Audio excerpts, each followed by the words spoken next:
வணக்கம். தினமலர்.com மாலை 4 மணி செய்திகள். முக்கிய நிகழ்வுகள். ஃபைலின் புயல் சனிக்கிழமை மாலை கரையை கடக்கிறது. சூறாவளி காற்றுடன் ஆந்திரா மற்றும் ஒடிசாவில் கனமழை. ஃபைலின் புயல் காரணமாக 2 நாட்களுக்கு பேய் மழை தொடரும். விமானங்கள் மற்றும் 52 ரயில்கள் ரத்து. மருத்துவமனையில் சிகிச்சையை ஏற்க மறுத்து சந்திரபாபு நாயுடு பிடிவாதம். ஹைதராபாத்துக்கு யூனியன் பிரதேசம் அந்தஸ்து இல்லை என்று அமைச்சர்கள் குழு திட்டவட்டம். விரிவான செய்திகள். ஃபைலின் புயல் சனிக்கிழமை மாலை 5:30 மணிக்கு கரையை கடக்கும் என்று எதிர்பார்க்கப்படும் நிலையில் ஒடிசா மற்றும் ஆந்திராவில் சூறாவளி காற்றுடன் கனமழை பெய்து வருகிறது. அடுத்த 2 நாட்களுக்கு பயங்கர காற்றுடன் பேய் மழை பெய்யும் என்று வானிலை மையம் தெரிவித்துள்ளது. வங்கக்கடலில் உருவான ஃபைலின் புயல் ஒடிசாவின் பாராதீப் மற்றும் ஆந்திராவின் கலிங்கப்பட்டினம் இடையே சனிக்கிழமை மாலை 5:30 மணிக்கு கரையை கடக்கிறது. அமெரிக்காவில் பேரழிவு ஏற்படுத்திய காத்ரினா புயல் போல இதுவும் சூப்பர் புயலாக வலுப்பெறும் அபாயம் இருந்தது. ஆனால் தற்போது இது வலுவான புயலாக மட்டுமே இருக்கும் என்று வானிலை ஆய்வுத்துறையின் இயக்குநர் LS ரத்தோர் தெரிவித்துள்ளார். இந்த புயலால் 1.2 கோடி பேர் பாதிக்கப்படுவர் என்று எதிர்பார்க்கப்படும் நிலையில் ஆந்திரா மற்றும் ஒடிசாவின் கடலோர பகுதிகளில் உள்ள லட்சக்கணக்கானோர் பாதுகாப்பான இடங்களுக்கு அனுப்பி வைக்கப்பட்டுள்ளனர். சென்னையிலிருந்து செல்லும் ரயில்கள் உட்பட ஒடிசா வழியாக செல்லும் 52 ரயில்களும் ரத்து செய்யப்பட்டுள்ளன. இதேபோல புவனேஸ்வரம் செல்லும் விமானங்களும் ரத்து செய்யப்பட்டுள்ளன. ஃபைலின் புயலின் தாக்கம் சனிக்கிழமை காலை முதலே துவங்கிவிட்டது. ஒடிசா மற்றும் கடலோர ஆந்திராவில் கனமழை கொட்டி வருகிறது. மரங்கள், மின்விளக்கு கம்பங்கள் போன்றவை சாய்ந்து போக்குவரத்து தடைப்பட்டுள்ளது. ஃபைலின் புயல் முன்னெச்சரிக்கை காரணமாக இந்திய விமானப்படையின் 18 ஹெலிகாப்டர்கள், 24 மீட்பு விமானங்கள் தயார் நிலையில் வைக்கப்பட்டுள்ளன. மீட்பு வாகனங்கள், மோட்டார் படகுகள், உயிர்காக்கும் உடைகள், மீட்பு உபகரணங்கள் உள்ளிட்டவையும் அனுப்பி வைக்கப்பட்டுள்ளன. அத்துடன் 500 ராணுவ வீரர்கள் மற்றும் கடற்படையைச் சேர்ந்த டைவிங் வீரர்கள் புயல் பாதிக்கும் பகுதிகளாக கண்டறியப்பட்டுள்ள இடங்களுக்கு அருகே நிறுத்தப்பட்டுள்ளனர். இவர்கள் தவிர உள்ளூர் பாதுகாப்பு படையினர், மத்திய பேரிடர் மீட்பு படையினரும் மீட்பு பணிகளை துவக்கியுள்ளனர். புயல் கரையை நெருங்கியதை அடுத்து ஆந்திர கடலோர பகுதிகளில் 20 அடிக்கு அதிகமாக ராட்சத அலைகள் மேலெழும்பியுள்ளன. ஒடிசா, ஆந்திரா மட்டுமின்றி வடக்கு சத்தீஸ்கர், தெற்கு ஜார்க்கண்ட், கிழக்கு உத்தரப்பிரதேசம், பீகார் மாநிலங்களிலும் கனமழை மற்றும் பாதிப்புகள் ஏற்படக்கூடும் என்று எச்சரிக்கப்பட்டுள்ளது. தமிழகத்தை பொறுத்தவரை கொளச்சல், கீழக்கரை கடலோரங்களில் ராட்சத அலைகள் எழும்பியுள்ளன. வட ஆந்திரா மற்றும் ஒடிசாவில் புயல் கரையை கடந்த பிறகும் குறைந்தது 6 மணி நேரத்துக்கு சூறாவளி காற்றுடன் மிக கனமழை பெய்யும் என்று எச்சரிக்கப்பட்டுள்ளது. ஏற்கனவே கனமழை வலுத்துள்ள நிலையில் இரவு முதல் மிக கனமழை பெய்யும் என்றும் வானிலை மையம் தெரிவித்துள்ளது. கடந்த 1999ஆம் ஆண்டு இதேபோன்ற பயங்கர புயலை சந்தித்த ஒடிசாவில் இதன் பாதிப்பால் 10,000 பேர் உயிரிழந்துள்ளனர். இதனால் தற்போது புயலின் பாதிப்பிலிருந்து மக்களின் உயிர்களை காப்பதற்கான அனைத்து முன்னெச்சரிக்கை நடவடிக்கைகளும் முழு வீச்சில் மேற்கொள்ளப்பட்டுள்ளன. ஆந்திர பவனிலிருந்து வெளியேற்றப்பட்ட தெலுங்கு தேசம் தலைவர் சந்திரபாபு நாயுடு மருத்துவமனையில் சிகிச்சையை ஏற்றுக்கொள்ள மறுத்து உண்ணாவிரத போராட்டத்தை தொடர்ந்து வருகிறார். ஆந்திராவை பிரித்து தெலங்கானா மாநிலம் உருவாக்குவதை எதிர்த்து தெலுங்கு தேசம் கட்சித் தலைவர் சந்திரபாபு நாயுடு திங்களன்று டெல்லியில் உள்ள ஆந்திர பவனில் காலவரையற்ற உண்ணாவிரதம் துவங்கினார். வெள்ளியன்று உண்ணாவிரதம் 5வது நாளை எட்டிய நிலையில் சந்திரபாபு நாயுடுவின் உடல்நிலை மோசமானது. இதையடுத்து அங்கிருந்து வலுக்கட்டாயமாக அவரை அகற்றிய டெல்லி போலீசார் சிகிச்சைக்காக ராம் மனோகர் லோகியா மருத்துவமனையில் சேர்த்தனர். மருத்துவமனையில் சிகிச்சைக்கு ஒத்துழைக்க மறுத்து தனது உண்ணாவிரத போராட்டத்தை சனிக்கிழமையன்று சந்திரபாபு நாயுடு தொடர்ந்து வருகிறார். अभी हॉस्पिटल के अंदर भी जो ना भूख हड़ताल को कंटिन्यू कर रहे हैं. अभी जब तक उसका जो उधर का जो इश्यूज को लेके ये गवर्नमेंट का तरफ से अगर हमारे वो लोग भी जो ना इसको सीरियसली लेना चाहिए, उधर का जो इश्यूज को उसको जस्टिस मिलना चाहिए, उसी के लिए वो हॉस्पिटल में भी अपना भूख हड़ताल को कंटिन्यू कर रहे हैं. डॉक्टर्स तो अभी फिर पूरा टेस्ट वगैरह लिया है, उसका रिपोर्ट्स वगैरह लेके फिर अभी वो लोग को क्या हेल्थ बुलेटिन रिलीज करेगा क्या है वो तो डॉक्टर्स के ऊपर है. वो टेस्ट वगैरह लेके उस रिजल्ट्स के लिए हम लोग वेट कर रहे हैं. இதற்கிடையே ஆந்திராவை பிரிப்பது தொடர்பாக அமைக்கப்பட்ட மத்திய அமைச்சர்கள் குழு ஹைதராபாத்துக்கு யூனியன் பிரதேச அந்தஸ்து அளிக்கும் திட்டம் எதுவும் இல்லை என்று திட்டவட்டமாக தெரிவித்துள்ளதாக தகவல்கள் வெளியாகியுள்ளன. மத்திய உள்துறை அமைச்சர் சுஷில்குமார் ஷிண்டே தலைமையில் நடந்த இக்கூட்டத்தில் ஆந்திராவில் ஜனாதிபதி ஆட்சி அமைக்கப்படாது என்று முடிவெடுக்கப்பட்டுள்ளது. இக்குழுவின் அடுத்த கூட்டம் அக்டோபர் 19ஆம் தேதி நடக்கவுள்ளது. மீனவர்கள் பிரச்சினையில் மத்திய அரசு தனி கவனம் செலுத்தும் என நம்பிக்கை தெரிவித்த மத்திய அமைச்சர் வாசன், சல்மான் குர்ஷித்தின் இலங்கை பயணம் ஈழத் தமிழர்களுக்கு நன்மையை பயக்கும் என்று கூறினார். சென்னையில் சத்தியமூர்த்தி பவனில் மத்திய கப்பல் துறை அமைச்சர் ஜி.கே. வாசன் சனிக்கிழமை அன்று செய்தியாளர்களை சந்தித்தார். அப்போது அவர் வெளியுறவுத்துறை அமைச்சர் சல்மான் குர்ஷித்தின் பயணம் ஈழத் தமிழர்களுக்கு நன்மை பயக்கும் வகையிலேயே அமையும் என நம்பிக்கை தெரிவித்தார். மீனவர்களின் பிரச்சினைகளை களைய மத்திய அரசு தனி கவனம் செலுத்தி வருவதாகவும் தெரிவித்தார். மீனவர் பிரச்சனையை பொறுத்தவரையிலே மத்திய அரசு தனி கவனம் செலுத்தி வருகிறது. பல நேரங்களிலே அதை வெளியுறவுத்துறை அமைச்சரிடம் தமிழக காங்கிரஸ் கட்சி உறுதியோடு எடுத்து கூறியிருக்கிறது. இதுபோன்ற மீனவர் பிரச்சனை எந்த நாட்டிலே ஏற்பட்டாலும் உடனுக்குடன் வெளியுறவுத்துறை அமைச்சகம் அந்த நாட்டு தூதரகத்துடன் பேசி அவர்களை விரைவிலே கொண்டு வருவதற்கான சூழலை ஏற்படுத்திக் கொண்டிருக்கிறது. தமிழக மக்களின் மனநிலையை கருத்தில் கொண்டு இலங்கையில் நடக்கும் காமன்வெல்த் மாநாட்டில் கலந்து கொள்வது குறித்து மத்திய அரசு உரிய முடிவெடுக்கும் என்றும் வாசன் கூறினார்.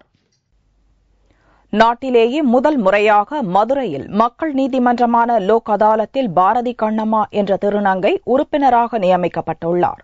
மதுரை நீதிமன்றத்தில் மாவட்ட சட்ட உதவி மைய அலுவலகத்தில் சனிக்கிழமையன்று மாவட்ட சட்டப்பணிகள் ஆணைக்குழுவில் மக்கள் நீதிமன்ற கூட்டம் நடைபெற்றது. இதில் காசோலை மோசடி, சிவில் மற்றும் சிறு குற்ற கிரிமினல் வழக்குகள், விபத்து காப்பீடு வழக்குகள் குறித்து விசாரணை நடத்தி தீர்ப்பு வழங்கப்பட்டது. இந்த லோக் அதாலத்தில் ஒரு ஓய்வு பெற்ற நீதிபதியும், மாவட்ட சட்டப்பணிகள் ஆணைக்குழுவில் பணியாற்றும் ஒரு வழக்கறிஞரும், ஒரு சமூக நல அலுவலரும், அங்கீகரிக்கப்பட்ட உறுப்பினர்களும் இணைந்து வழக்குகளை விசாரித்து வருகின்றனர். நாட்டிலேயே முதல் முறையாக மதுரையில் உள்ள லோக் அதாலத்தில் திருநங்கை பாரதி கண்ணம்மா என்பவர் உறுப்பினராக பொறுப்பேற்றுள்ளார். முதன்முறையாக லோக் அதாலத்தில் உறுப்பினராக பொறுப்பேற்றுள்ளது மகிழ்ச்சி அளிப்பதாக திருநங்கை பாரதி கண்ணம்மா தெரிவித்தார். சரியான தளம் அமைத்து கொடுக்கப்பட்டால் திருநங்கையும் சாதிப்பாங்கிறதுக்காக பப்ளிக் நிறைய நம்புதுன்னு நினைக்கிறேன். கிட்டத்தட்ட 20 வருஷம் சோசியல் சர்வீஸ். பிஃபோர் சுவிட்ச் over to this one I was in sales manager with HDFC bank.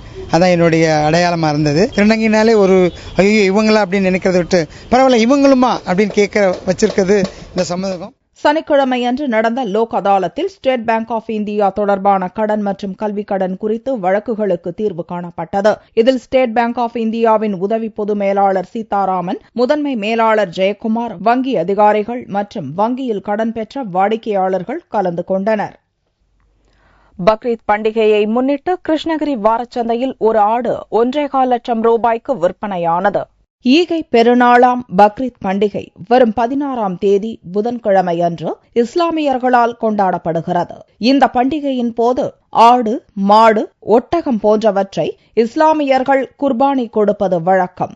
இந்த ஆண்டு பண்டிகையை முன்னிட்டு கிருஷ்ணகிரி மாவட்டம் குந்தாரப்பள்ளி வாரச்சந்தையில் 10,000க்கும் மேற்பட்ட ஆடுகள் விற்பனைக்கு வந்தன. இந்த சந்தையில் வெள்ளாடுகள், செம்மறி ஆடுகள், தளச்சேரி, ஜமுனா பேரி போன்ற உயர்வகை ஆடுகளும் விற்கப்பட்டன. இதில் 120 கிலோ எடை கொண்ட ஒரு ஆடு 1.25 லட்சத்திற்கு விற்கப்பட்டதாக வியாபாரி சர்தார் தெரிவித்தார். 1.25 லட்சத்துக்கு ஒரு கடா கொடுத்தாங்க.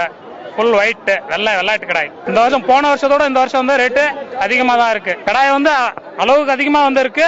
9 ரூபாயில இருந்து 25 ரூபாய் வரைக்கும் இருக்கு. இதனிடையே கடந்த ஆண்டை விட இந்த ஆண்டு ஆடுகளின் விலை பல மடங்கு அதிகரித்துள்ளதாக வாடிக்கையாளர்கள் கூறினர். இங்க 10,000 ஆடுக்கு மேல இருக்குது. ஆடு வாங்கவே முடியல. போன வருஷம் இந்த வருஷம் விலை ஜாஸ்தி ஆடுங்க. அதனால என்ன பண்ணுன்னு தெரியல. பக்ரீத்துக்கு ஆடு வாங்கியே ஆகணும். குந்தாரப்பள்ளி வாரச்சந்தைக்கு கிருஷ்ணகிரி மட்டுமின்றி அண்டை மாவட்டம், மாநிலங்களிலிருந்தும் இஸ்லாமியர்கள் ஏராளமானோர் வந்திருந்தனர். சென்னை கோயம்பேடு மார்க்கெட்டில் ஆயுத பூஜைக்காக பொரி, பூ, பழங்கள் விற்பனை சுறுசுறுப்பாக நடந்தது. வீடுகள், சிறு நிறுவனங்கள் முதல் கார்ப்பரேட் நிறுவனங்கள், கல்வி நிறுவனங்கள், அரசு அலுவலகங்கள் வரை சிறப்பாக கொண்டாடப்படும் ஆயுத பூஜை விழாவுக்கு சென்னை உற்சாகமாக தயாராகி வருகிறது. வீடுகள், அலுவலகங்கள், தொழிற்சாலைகள் சுத்தம் செய்யப்பட்டு தோரணங்கள், வாழைக்கன்றுகளுடன் விழா கோலம் பூண்டுள்ளன. ஞாயிற்றுக்கிழமை நடக்கும் ஆயுத பூஜைக்கான பூ, பழங்கள், தோரணங்கள், வாழைக்கன்றுகள், எலுமிச்சை பழங்கள், பூசணிக்காய், பொரிக்கடலை போன்ற பொருட்கள் சென்னை கோயம்பேடு மார்க்கெட்டில் குவிந்துள்ளன. அவற்றை பொதுமக்கள் ஆர்வமுடன் வாங்கிச் சென்றனர். ஆயுத பூஜை கொண்டாடுங்கிறதுக்காக பழமெல்லாம் வாங்க வந்தோம். பழம், பூ எல்லாம் வாங்கிட்டு வாங்க. போன வருஷமும் நாங்களே வந்து வாங்கிட்டு போனோம். இந்த வருஷமும் வந்திருக்கோம். எல்லாமும் கிடைக்குது. ஆனால் வேலை தான் கொஞ்சம் கூட இருக்குது. இதனால பண்டிகைங்கிறதுனால வாங்கிட்டு போகணும், வந்து வேலையை முடிச்சுட்டு போகிறோம். இந்த ஆண்டு போதுமான மழை இல்லாததால் பூக்களின் விளைச்சல் குறைந்துள்ளது. இதனால் பூக்களின் வரத்து குறைந்து கடந்த ஆண்டை விட விலை 5 மடங்கு அதிகரித்து காணப்படுகிறது. தமிழகத்தின் மற்ற பகுதிகளிலும் பல்வேறு சந்தைகளில் ஆயுத பூஜைக்கான பொருட்கள் விற்பனை சூடு பிடித்துள்ளது.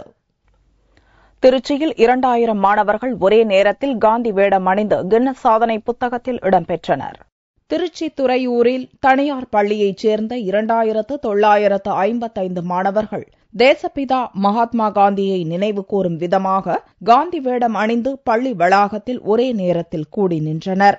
மகாத்மாவின் வாழ்க்கையை பிரதிபலிக்கும் வகையில் அவர் ராட்டையில் நூல் நூற்பது, வழக்கு விசாரணைக்காக நீதிமன்ற கூண்டில் நிற்பது என பல்வேறு நிகழ்வுகளை மாணவர்கள் செய்து காட்டினர். மாணவர்கள் நடத்திய இந்த நிகழ்ச்சி கின்னஸ் சாதனையில் இடம்பெற்றதால் அவர்கள் பெரும் மகிழ்ச்சி அடைந்தனர்.